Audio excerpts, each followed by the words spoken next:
On March 20th, 2026, 4 weather stations across Arizona and California recorded a temperature of 112 degrees Fahrenheit.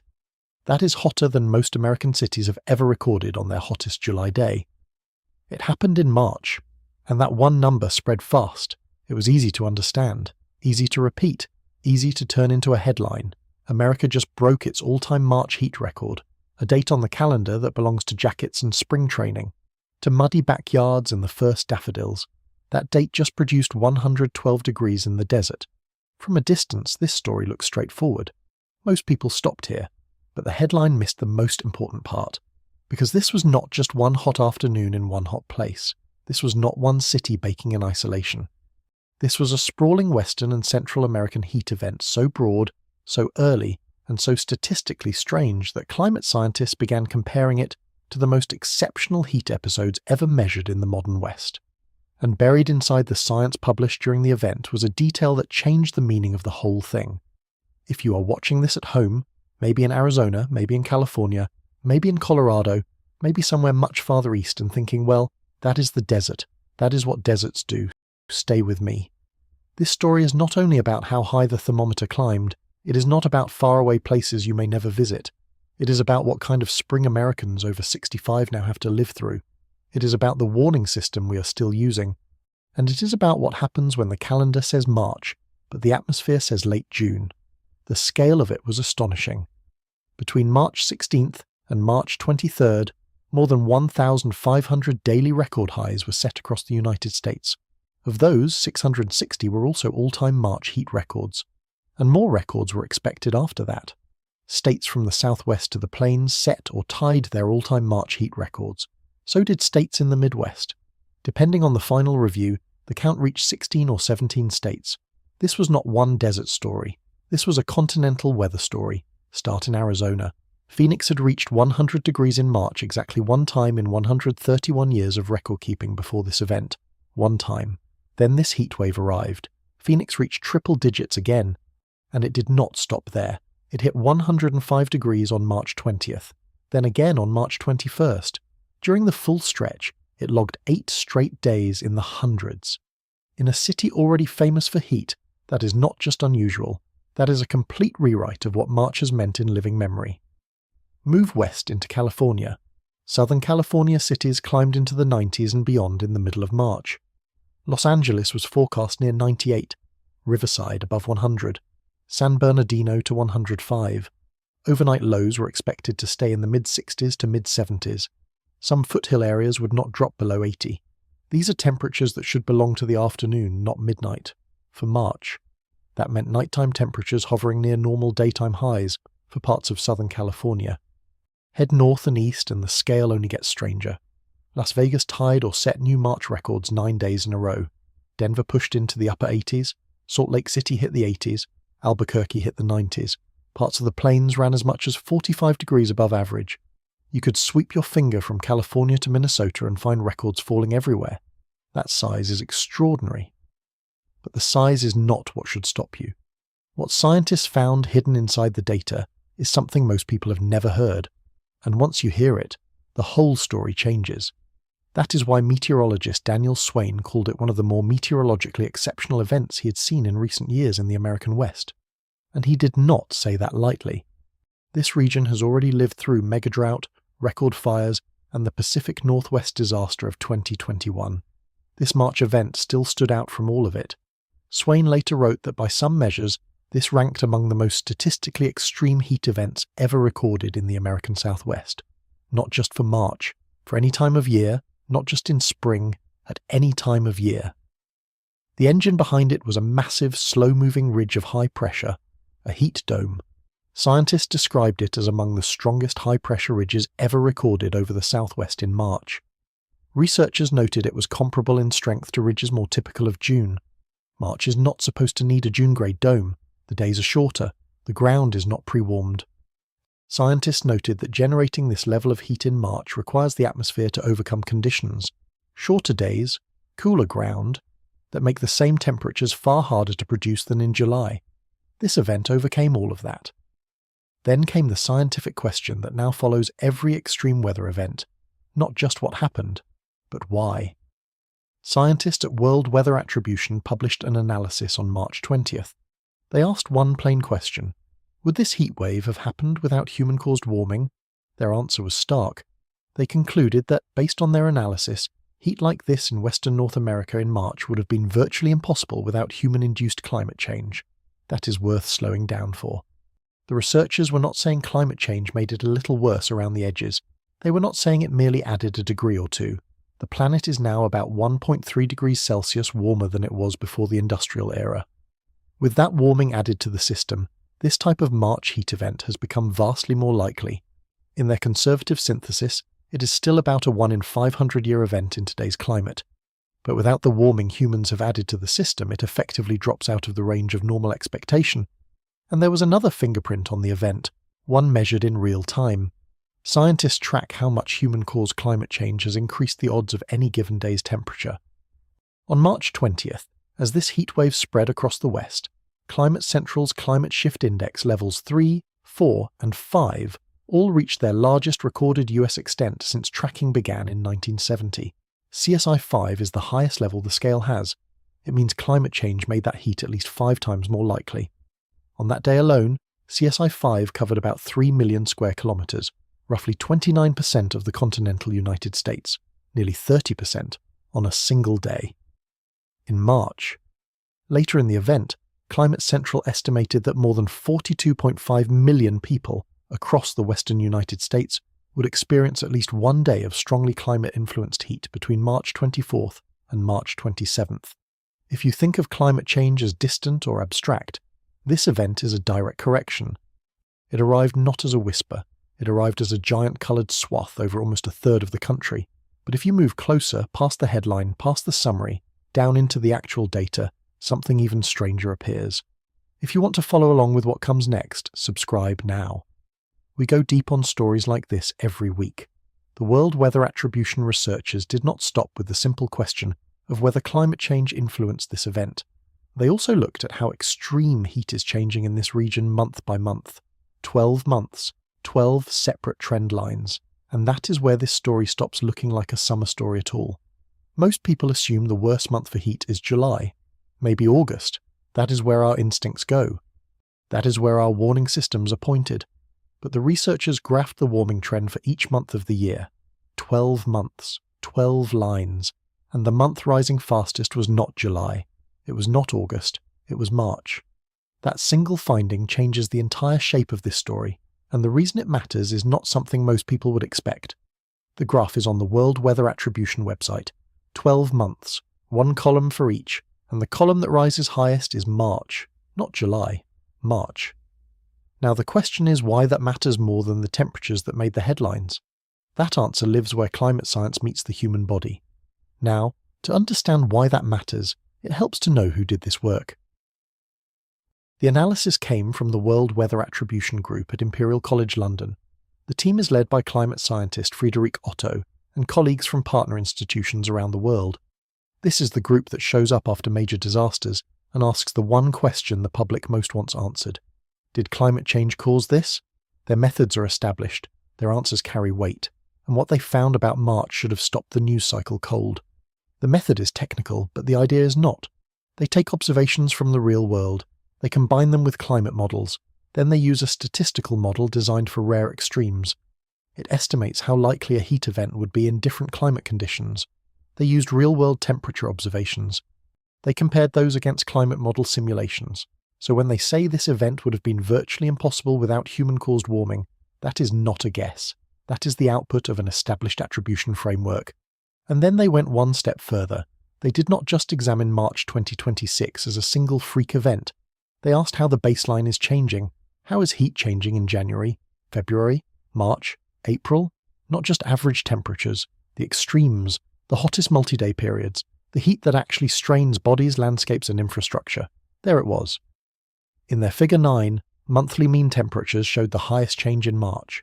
When they looked at the hottest stretch of days in each month, the fastest warming showed up in March and April. Shoulder season months, early spring months. Months most people do not think of as the core of heat danger. That is the lens shift. The story begins to narrow here. If the fastest acceleration is not in summer but in spring, The danger is not simply hotter summers. The danger is heat arriving before anyone is ready for it, before the human body has adjusted, before public health systems are fully operating, before mountain snow systems have finished their seasonal work. Think about what that means in personal time, not climate time. 10 years ago, you were 10 years younger. You remember 2016. It is not ancient history. It is not some distant era before color television or the interstate highway system. It is the recent past. The World Weather Attribution analysis found, in its unweighted synthesis, that an event like this has become about 4.2 times more likely just since 2016. Observation-based estimates alone suggested the increase could be as high as 12 times. However you frame it, this change is not unfolding over centuries. It is happening within 1 decade, within living memory. That speed is hard to absorb. We tend to think of climate as slow, something measured in generations. But that is not how you experience a hazard. A hazard arrives on a specific afternoon, in a specific month, when your body and your neighborhood are either prepared or they are not. According to the research, March is the month where that gap is growing the fastest. And here is the part most television weather coverage skips entirely. The researchers found that early season heat hits harder, not just because of the temperature, because the body is not ready, the city is not ready, the warning system is not ready. Their report states it plainly. Health impacts are often more severe during early spring heat waves, and that finding leads directly to the number nobody reported. World Weather Attribution. That idea was echoed outside the report as well. Alexander Gershunov, a research meteorologist at the Scripps Institution of Oceanography, said it plainly during the Southern California event. The public is less prepared for extreme heat in March. That is such a simple sentence, but it carries a lot of weight. A 95-degree day in March is not the same event as a 95-degree day in July. The number matches. The body does not. In July, your physiology has usually had weeks or months of warmer weather to adapt. Sweating becomes more efficient. Blood flow patterns adjust. Behavior changes too. People know to carry water. They think about the heat index. They know where the cool room is. They expect the danger. In March, those habits are not in place. Windows are open. Cooling centres may not be fully active. Fans are still in the closet. People are still dressing for morning cool and underestimating afternoon heat. And there is another layer. Heat domes themselves are not static players in this story. Research cited by World Weather Attribution found something important about heat domes themselves. The extreme temperatures they produce are increasing faster than background global warming. The dome is not just sitting atop a warmer world, it is amplifying the heat beyond what the average trend would predict. That means the atmosphere is not only warming, it is also becoming more capable, in some situations, of producing especially punishing heat when these dome patterns lock into place. So now narrow the frame further. A record-strength March ridge over the southwest. The fastest acceleration of extreme heat showing up in March and April. A public less prepared in March. Populations not yet acclimated. A region where heat extremes are now changing on the scale of a decade, not just a century. If you were looking for the month most likely to catch people unprepared, the data points to March. And still, most people kept watching the biggest number. 112. 4 stations. National record. Impressive. Shocking. Television ready. But if March is where heat is accelerating fastest, and if March is where the public is least prepared, then the real question is not how high it got in the desert. The real question is much closer to home. At what temperature does the danger actually begin for you? Most cities answer that question with a heat advisory threshold. 95 degrees, maybe 100, somewhere in that range. In New York City, official heat alerts kick in at 95 degrees for 2 or more consecutive days, or at 100 degrees for any amount of time. That sounds reasonable if all you're thinking about is headline heat. But what if the body starts struggling much sooner than the public warning system begins? On March 20th, 2026, 4 weather stations hit 112 degrees. That same day, researchers at NYU published a study in one of the country's largest medical journals. They had been tracking when older adults showed up at emergency rooms during heat, and they found that for the most vulnerable patients, the risk did not begin at 95 degrees. It did not begin at 90. The number they found was one most people would call a pleasant spring day. We will get to it in a moment. But first, understand why the body of an older adult is not the same body that city warning systems were designed for. The study was published on March 20th, 2026, in a peer-reviewed medical journal. The researchers were from NYU Grossman School of Medicine, And the finding they reported received almost no coverage in mainstream news. It deserved more. The number they found was 66 degrees Fahrenheit. Here is how they found it. They analysed health records for adults aged 65 and older, 2 emergency departments, same health system, only 10 miles apart. The researchers examined 55,200 encounters, same city, same weather. But the patient populations were not the same. One emergency department served a more vulnerable population. More patients from underserved communities, more patients relying on Medicaid. The other served a more affluent population, more privately insured, more white. Same weather outside, completely different outcome inside. And then the researchers asked a very practical question. At what daily heat index did all-cause emergency department visits among older adults begin to rise?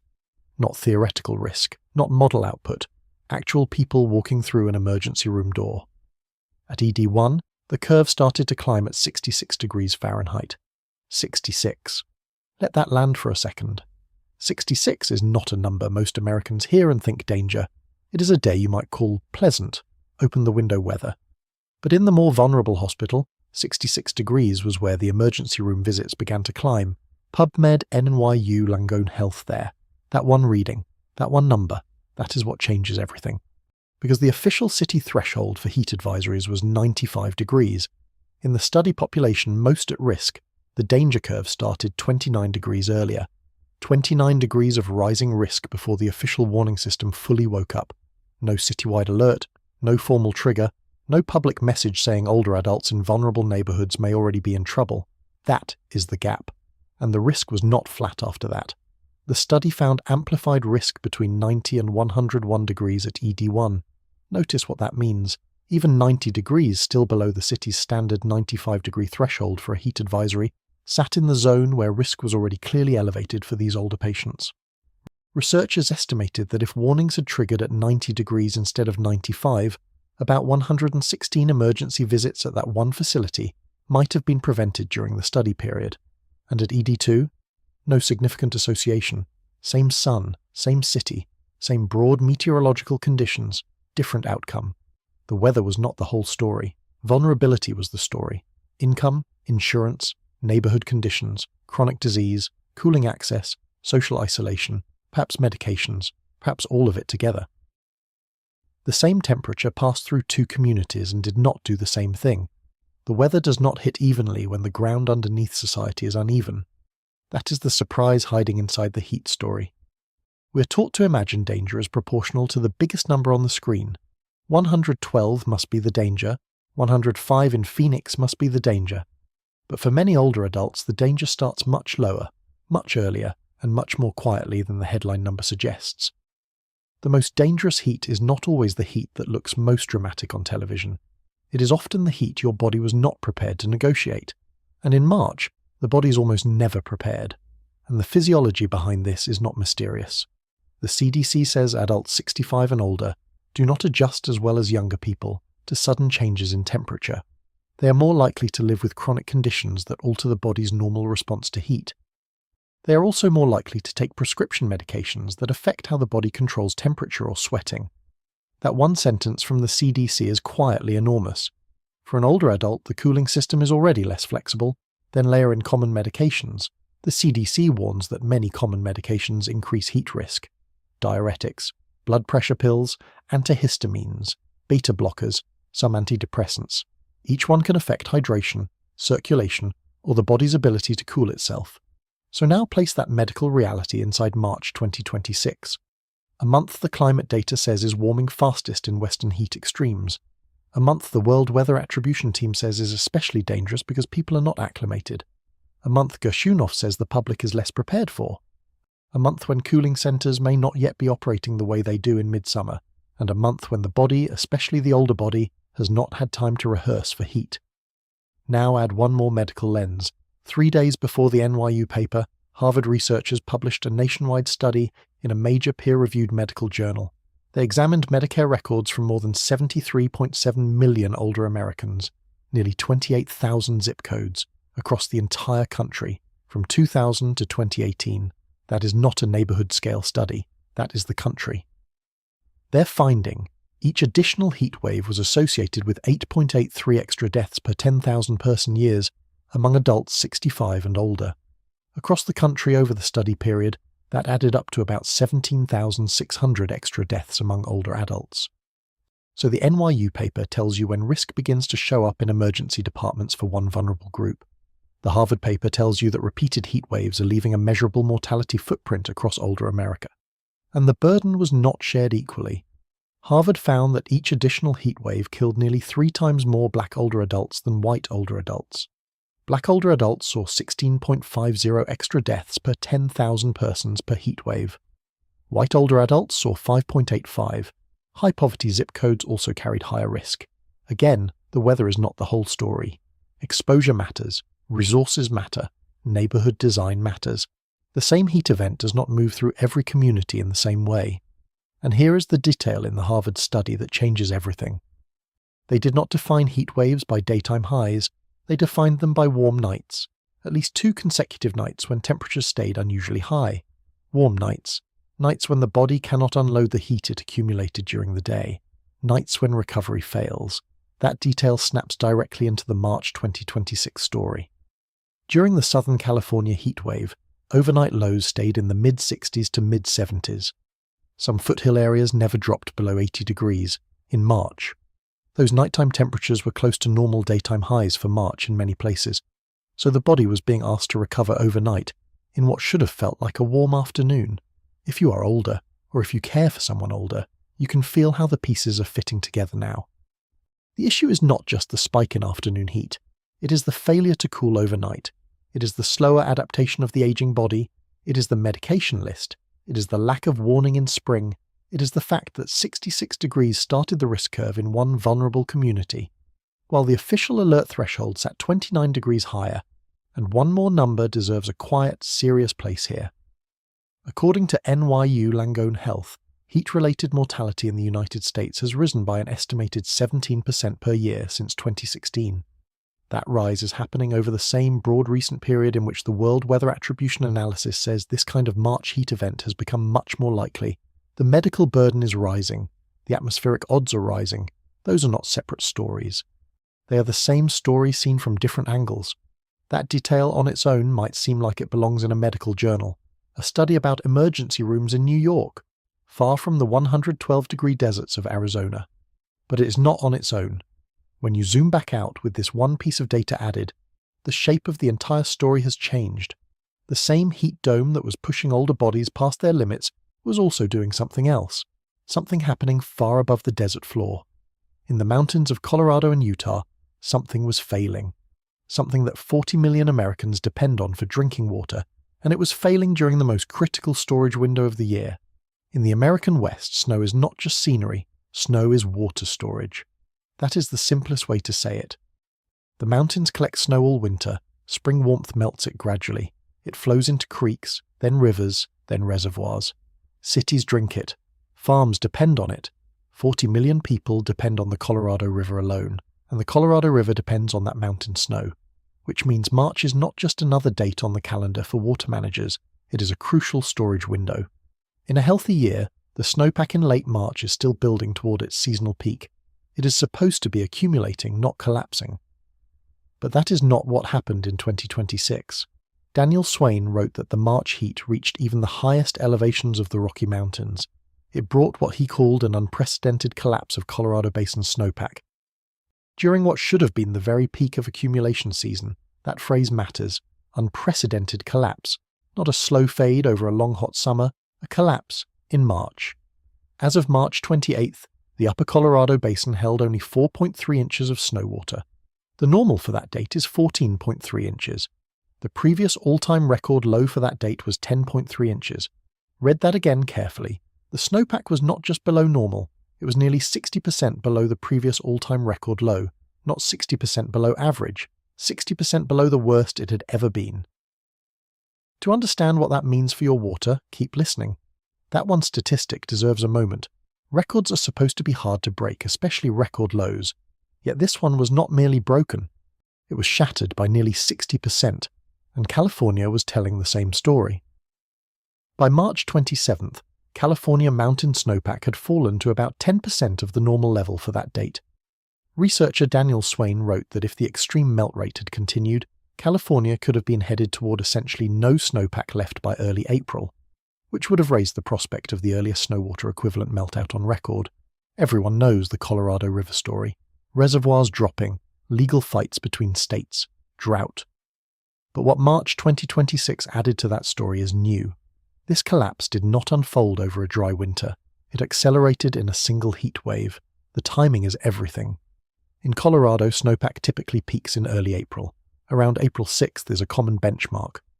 Reporting during the event, citing hydrological data, indicated the upper Colorado Basin snowpack may have peaked around March 9th, roughly a month earlier than the typical early April peak. Based on reporting at the time, the mountains appeared to have already passed their seasonal high point before spring even properly arrived. That is why people who watch Western water for a living started using unusually blunt language. Kyle Rowrink of the Great Basin Water Network said, "We are likely experiencing peak runoff right now, 2 months ahead of normal." Hydrologist Cody Moser of the Colorado Basin River Forecast Center warned that if the warmth persisted, record low spring runoff was increasingly likely at some locations. Those are not phrases people use when a basin is having a mildly disappointing year. Those are phrases people use when the seasonal clock itself has shifted. 8. News. Now as central, and the official forecast shifted rapidly. The official forecast for April to July water flowing into Lake Powell was 2.3 million acre-feet. That is about 36% of the normal amount. By March 29th, federal water managers had cut that forecast to 1.75 million acre-feet. Just 27% of normal, that is a drop of 550,000 acre-feet, cut in 1 week, during the most critical water window of the year. Colorado Basin River Forecast Center, U.S. Bureau of Reclamation. That matters because Lake Powell is already thin. As of March 29th, Lake Powell stood at about 25% full. Lake Mead stood at about 33% full. Together, the two reservoirs held only 36% of their total capacity. This is not a system with comfortable margins. This is a strained system entering spring with almost no cushion left. U.S. Bureau of Reclamation. And Lake Powell carries another kind of risk. Glen Canyon Dam needs enough water to run its power turbines. The critical level for power generation is around 3,490 feet. In late March, the lake surface sat at 3,528 feet. That is only about 38 feet above the minimum level needed to generate power. Not a lot of room when the spring forecast keeps falling. U.S. Bureau of Reclamation. The Colorado Sun Lake Mead carries its own ticking clock. Federal projections based on Bureau of Reclamation modeling warned that Lake Mead could fall below its previous historic low by late 2027, potentially reaching its lowest level since the reservoir first filled after Hoover Dam was completed. When people call the Colorado River crisis a future problem, the federal math says otherwise. The river is already in a spring window where the snowbank in the mountains is failing, right now. Newsweek 8 News. Now pull back. Look at the full picture again. It does not look the same anymore, does it? Because the same March heat dome was attacking two systems at once. One biological, one physical. The biological system is the human body, especially the older body, trying to cool itself in a season it was not prepared for, sometimes beginning to struggle at a heat index as low as 66 degrees. The physical system is the mountain snowpack, the storage bank for 40 million people, melting and collapsing during what should have been its most secure season of the year. NYU Langone Health Weather West, U.S. Bureau of Reclamation. That is the convergence. That is what the detail changes. The old version of the story was simple. March got very hot. The new version is, March is now becoming hot at exactly the moment when both bodies and water systems are unusually exposed. Bodies are not acclimated yet. Snowpack is not supposed to be melting this fast yet. Warning systems are still calibrated for summer. Reservoirs are already depleted. And the fastest acceleration in extreme heat, according to the Attribution study, is showing up in March and April. NOAA's Spring Outlook, released March 20th, made the larger seasonal picture no easier. It favored above normal temperatures across most of the western United States through June, and expected drought to persist across much of the West, while developing in parts of the Pacific Northwest, Great Basin, Central Rockies, and Southwest. The Colorado Basin River Forecast Center likewise warned that warmer, drier conditions were favored in the next 2 weeks, and that March 1st snowpack was already at or near record lows at many monitoring sites. NOAA, Colorado Basin River Forecast Center. So the question is no longer whether March can produce dangerous heat in the west. It just did. The question is how often a month like this will now arrive at the exact moment when people are unready, mountain water storage is vulnerable, and institutions are still acting like summer has not started. The old version of this story was about record temperatures. The new version is about timing. When does the heat arrive? When does the body adjust? When does the snow melt? When those three timelines collide in March, the consequences reach into every home in the western United States, including yours. There is one more thing the science found. Something that changes what honest uncertainty about all of this actually looks like. That comes next. When this video started, the story was a record heat wave. Big numbers, broken records, impressive and distant. Now you know the real story. The most dangerous part was not 112 degrees in the Arizona desert. It was 66 degrees. The number that started the risk curve for vulnerable older adults long before any city advisory went out. It was 4.3 inches of snow water in a basin that normally holds 14.3. It was March, the month nobody was watching. If you are over 65 and you live anywhere in the western half of the United States, this story is about you. Not about a statistic, not about a policy debate, about your body's ability to handle a hot spring day before it is adjusted, about the medications in your cabinet, about the temperature in your bedroom at 2 in the morning, about the water from your faucet, about whether the warning system in your city is actually calibrated to your life. Right now, in many places, it is not. And it is important to be honest about what we know and what we do not. The World Weather Attribution analysis was released while the event was still unfolding. It had not completed formal peer review at publication. That does not make it casual. The methodology is established. The institution is credible. Many similar analyses from this group have later appeared in peer-reviewed journals. But the right wording is that the scientists found or concluded these results, not that the matter is closed forever. By contrast, the NYU Emergency Department study was peer-reviewed and published in a major peer-reviewed medical journal. The Harvard Mortality Study was peer-reviewed and published in a major international health journal. The snowpack and reservoir figures come directly from federal monitoring and water management sources. There are still unknowns. We do not know whether every future spring will accelerate at the same pace. Natural variability will still matter. Some years will be cooler, some years wetter, some ridges weaker, but the direction is clear. The World Weather Attribution team found March and April are warming the fastest for heat extremes in the western region. NOAA's seasonal outlook favored continued warmth and drought pressure into early summer. The basic trend line is not ambiguous. We started with the big picture, the one everyone saw. Then we found the detail nobody reported, and now the big picture looks different. Here is what that means for you. It means spring is changing. The calendar may still say March, but the thermometer can now say July. And when that happens, the gap between what the weather is doing and what our warning systems expect can become dangerous. For older Americans, especially in vulnerable communities, that gap may begin at a number as ordinary sounding as 66 degrees. This video started with one number, 112. It ends with another, 66. The first number made headlines, the second one did not. But for millions of Americans over 65, the second number may be the one that matters most. Knowing that gap exists is the first step toward closing it.